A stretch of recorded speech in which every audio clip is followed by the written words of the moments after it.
Welcome to Manju cooking wonders. నేను మీ మంజు. ఈరోజు వీడియోలో నా స్టైల్ చికెన్ కర్రీ ప్రిపేర్ చేస్తున్నాను. నేను చెప్పే ఈ ప్రాసెస్లో చేయడం వల్ల గ్రేవీ అనేది పలుచగా లేకుండా చిక్కగా ఉంటుంది. ముందుగా చికెన్ని హాఫ్ అన్ అవర్ పాటు అయినా మ్యారినేట్ చేసి పెట్టుకోవాలి. అప్పుడే మనకు గ్రేవీలోని చికెన్ అనేది చప్పగా లేకుండా ముక్కలకు ఉప్పు కారం పట్టి టేస్టీగా ఉంటాయి. హాఫ్ అన్ అవర్ తర్వాత స్టవ్ మీద ప్యాన్ పెట్టేసుకొని ఆయిల్ వేసుకొని ఆయిల్ హీట్ అయిన తర్వాత చెక్క, లవంగం, యాలకులు వేసి అవి కాస్త వేగిన తర్వాత ఆనియన్, పచ్చిమిర్చి ముక్కలు వేసి మంచిగా బ్రౌన్ కలర్ వచ్చేంత వరకు వేయించుకోవాలి.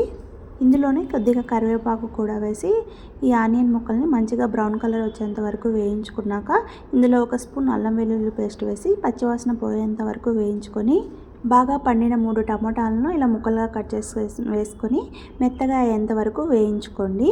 మూత పెట్టి మీడియం ఫ్లేమ్లో 5 మినిట్స్ మగ్గించుకున్న తర్వాత టమోటాలు చూడండి బాగా మగ్గిపోయాయి కదా. ఇప్పుడు మనం ముందుగా మ్యారినేట్ చేసి పెట్టుకున్న చికెన్ని వేసేసి ఒకసారి బాగా కలిపేసుకొని మూత పెట్టేసి చికెన్లోని వాటర్ అంతా వచ్చేసి చికెన్ 50% ఉడికేంత వరకు కలుపుకుంటూ ఉడికించుకోవాలి. చూడండి నాకు ఈ చికెన్ ఉడకడానికి 15 మినిట్స్ టైం పట్టింది. ఇప్పుడు ఇందులో కొద్దిగా గరం మసాలా, కొద్దిగా చికెన్ మసాలా, కొద్దిగా ధనియా పౌడర్, కొద్దిగా కారం వేసుకొని కలుపుకోండి. మ్యారినేట్ చేసుకున్నప్పుడే మనం ఉప్పు, కారం సరిపడినంత వేసుకున్నాము, చూసుకొని వేసుకోండి. తర్వాత ఇందులో కొద్దిగా కొబ్బరి పొడి వేసుకోండి. ఈ కొబ్బరి పొడి వేయడం వల్ల కర్రీ అనేది చిక్కగా వస్తుంది, టేస్ట్ కూడా చాలా బాగుంటుంది. 2 మినిట్స్ ఉడికించుకున్నాక ఇందులో మన గ్రేవీకి తగ్గట్టు వాటర్ యాడ్ చేసుకోవాలి.